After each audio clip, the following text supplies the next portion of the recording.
प्यारे विद्यार्थियों, हमने कल चौहान वंश के बारे में पढ़ा था, अजमेर के चौहान वंश के बारे में, विग्रहराज चतुर्थ के बारे में। उसके बाद हम पृथ्वीराज चौहान के बारे में चर्चा करेंगे। सबसे प्रतापी शासक कहा जाता है चौहान वंश का, अजमेर के चौहानों का।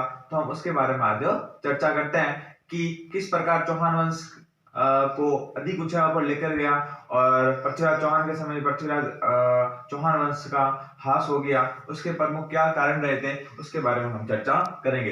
देखो, पहली बात तो मैं एक सीधी बता देता हूं आपको कि पृथ्वीराज चौहान था, बहुत अच्छा प्रतापी शासक था। छोटी उम्र के अंदर एक तो शासक बन गया था और उसका जो राज कार्य है उसकी माता कपूरी देवी और कदम्बास करके एक मुख्यमंत्री था, उसके नेतृत्व में संभाला गया था। ठीक है, तो ये सारे व्यक्ति थे जिन्होंने उनकी सहायता की।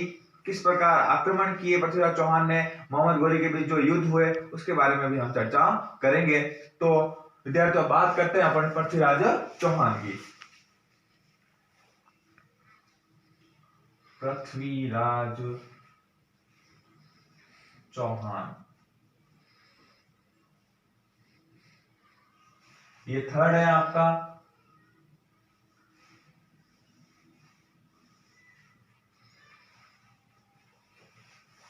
आराम से पढ़ना है, कोई दिक्कत नहीं है, आराम से समझने की कोशिश करनी है। अब पहले अपन बात करेंगे इसके जन्म की। इसका जन्म कब हुआ? तो ऐसा कहा जाता है कि जन्म हुआ था इनका 1166 ईस्वी में। ठीक है, इनके पिता का नाम था सोमेश्वर। ठीक है, पिता का नाम हो गया आपके सोमेश्वर।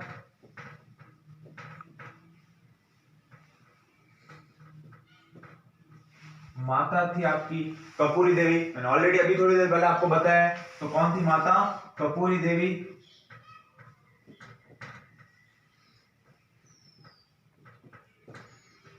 ठीक है, और उसके बाद अपन आगे चर्चा करते हैं। ये तो हो गया नॉर्मल उनका बायोडाटा कि नाम पृथ्वीराज चौहान था, जन्म 1166 ईस्वी के अंदर हुआ, पिता सोमेश्वर और कपूरी देवी क्या थी? माता थी। अब अपन आगे बात करेंगे कि इनका राज्य अभिषेक कब होता है। तो ऐसा कहा जाता है कि 1177 ईस्वी में पृथ्वीराज शासक बनता है।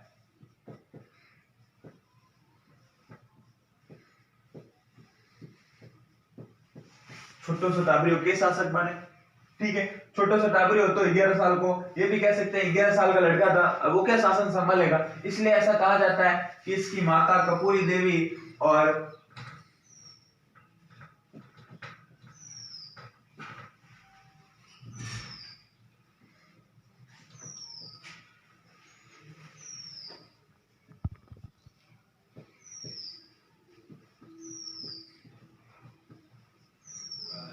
राज कार्य संभाला।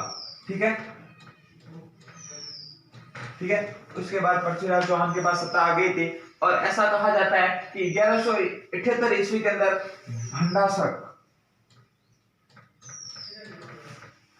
भंडासक जाति नाश किया था। 1178 ईस्वी में 1182 के अंदर इसने एक युद्ध लड़ा था, उसके बारे में भी हम चर्चा कर लेते हैं थोड़ी। तो यहाँ पे बात कर लेते हैं थोड़ी अपन। ठीक है, 1182 के अंदर इसने, ठीक है, युद्ध किया। गुजरात शासक, गुजरात का चालुक्य शासक था भाई, चालुक्य भीमसिंह सेकंड के साथ, और महोबा का शासक परमर्दी देव।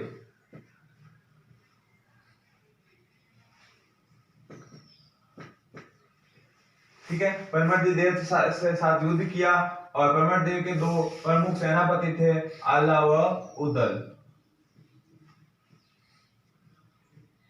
ठीक है, इनके बारे में थोड़ी यहाँ से विस्तार से चर्चा करेंगे।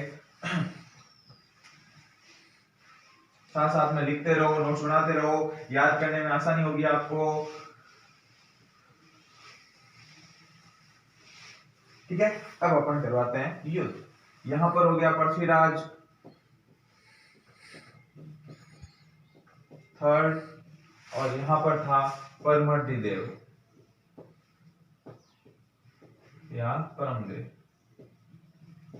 ठीक है, तो अब इनके बीच में क्या होता है, युद्ध होता है। विजय किसकी होती है, पृथ्वीराज चौहान की। पृथ्वीराज थर्ड की क्या होती है, विजय होती है। लेकिन जो इसके सेनापति होते हैं आला और उदल, बहुत ही वीर गति से लड़ते हैं। इतिहास के अंदर इनका नाम भी आता है। ठीक है, तो आलाहा और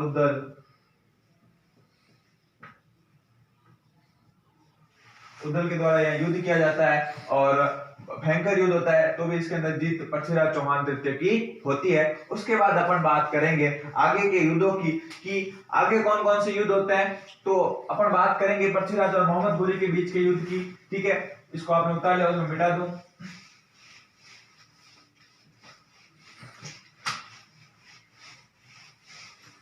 ठीक है, अब अपन चर्चा करेंगे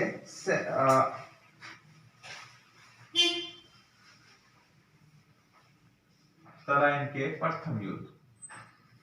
तराइन का प्रथम युद्ध। ठीक है, किस किस के बीच में होगा, पृथ्वीराज थर्ड और इसके सामने आ जाएगा आपका मोहम्मद घोरी। ठीक है, दोनों के बीच में क्या होगा, युद्ध होगा। ठीक है, तो पृथ्वीराज थर्ड और मोहम्मद घोरी के बीच किसका होता है, युद्ध होता है, जिसे तराइन का फर्स्ट बैटल कहते हैं। ठीक है, कब होता है, 1191 ईस्वी के अंदर। ठीक है, युद्ध हुआ और यहां पर आपके पृथ्वीराज चौहान की क्या होती है, विजय होती है। बहुत भयंकर तरीके से युद्ध होता है, मोहम्मद घोरी को हार का सामना करना पड़ता है। ठीक है, और इस युद्ध के अंदर पृथ्वीराज की विजय होने के बाद इसकी प्रशंसा और प्रसिद्धि और ज्यादा बढ़ जाती है। लेकिन ये युद्ध तो पृथ्वीराज चौहान जीत जाता है, लेकिन यहाँ पर बहुत सारी वो गलतियां कर देता है, जिसके अंदर प्रमुख गलती तो उसकी ये रहती है कि मोहम्मद घोरी को ऐसे ही छोड़ देना।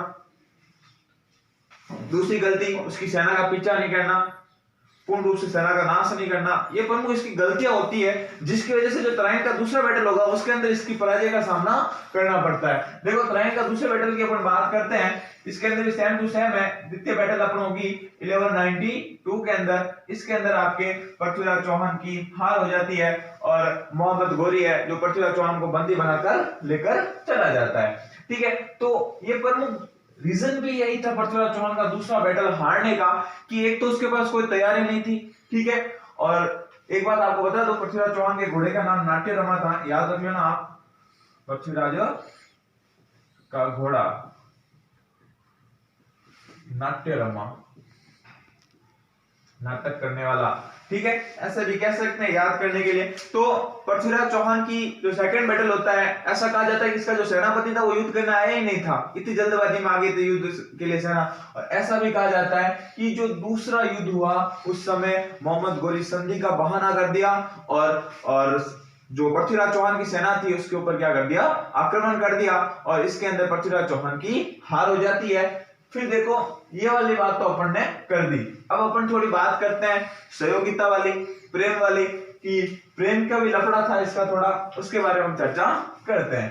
ठीक है, ये आपको समझ में आ गया हो गया। फर्स्ट बैटल 1191, सेकंड बैटल 1192 के अंदर दो बैटल हुई, जिसके अंदर प्रथम बैटल के अंदर पृथ्वीराज चौहान विजय रहा, सेकंड बैटल के अंदर पृथ्वीराज चौहान को हार का सामना करना पड़ा, मोहम्मद घोरी जीत गया। ठीक है, अब अपन आगे बात करते हैं।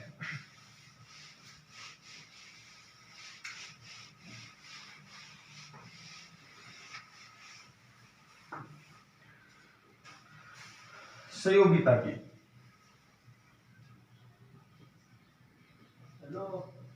ठीक है, सहयोगिता की अपन क्या करेंगे, चर्चा करेंगे, जिससे पृथ्वीराज चौहान क्या करता है, विवाह करता है। ऐसा कहा जाता है कि जयचंद गढ़वाल के द्वारा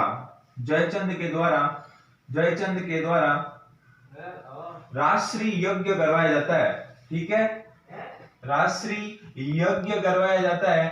ठीक है, यज्ञ करवाया जाता है और दूर दूर से सब जो महाराजा वगैरह होते हैं, राजकुमार होते हैं, उनको बुलाया जाता है इस यज्ञ के अंदर। ऐसा आपके पृथ्वीराज रासो कहता है, चंद्रबरदाई का ग्रंथ है ये।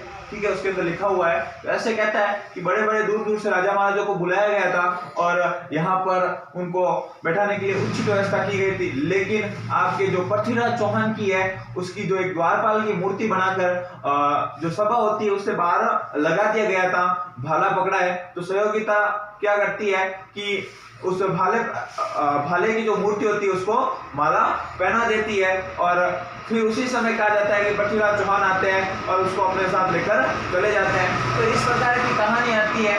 तो ये कहानी कुछ इतिहासकार है वो तो सत्य मानते हैं और कुछ इसको असत्य मानते हैं। तो इस प्रकार से क्या होता है, पृथ्वीराज चौहान का विवाह होता है पृथ्वीराज रासो के अनुसार। पृथ्वीराज रासो की रचना की थी आपके चंद्रवर्धन ने, याद रख लेना आप।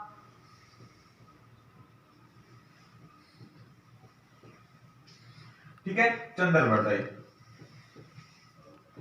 ठीक है, और इस रचना को पूरा करने का काम इसके पुत्र जलहन ने किया था। ठीक है, ये भी याद रखना। ठीक है, इसके पुत्र जलहन के द्वारा पृथ्वीराज रासो को पूर्ण किया गया था। ठीक है, इस प्रकार से निम्न चीज की घटनाएं घटती है और जो पृथ्वीराज चौहान होता है उसकी यहाँ पर हार हो जाती है, जो त्राइन का सेकंड बैटल होता है उसके समय, और इससे समय यहीं से अजमेर से चौहान वंश की समाप्ति हो जाती है। और फिर मैंने आपको बताया था, आपको याद हो तो रणथंभौर के चौहान वंश गोविंदराज द्वारा वहां पर 1194 में स्थापना की जाती है। गोविंदराज होता है वो पृथ्वीराज चौहान का तृतीय का पुत्र होता है। तो वहीं पर इसके द्वारा गोविंदराज के द्वारा क्या की जाती है, चौहान वंश की स्थापना की जाती है। इस प्रकार से आपका जो अजमेर के चौहान वंश है वो समाप्त होता है और पृथ्वीराज चौहान की यहाँ पर हार का सामना करना पड़ता है और पूर्ण रूप से क्या हो जाता है, चौहान वंश यहाँ पर समाप्त हो जाता है। ठीक है, thank you so much for watch for this video. और आगे वाली जो क्लास होगी अपनी मेवाड़ के राजवंश होंगे, बप्पा रावल और जो रतन सिंह है उनके बारे में हम चर्चा करेंगे कि किसने मेवाड़ के ऊपर रावल वंश की स्थापना की थी, कैसे दो पार्टों में बटा था रावल वंश, सिसोदिया और रावल में। तो उसके बारे में हम विस्तार से चर्चा करेंगे। अभी के लिए बस इतना ही। Thank you so much, bye bye.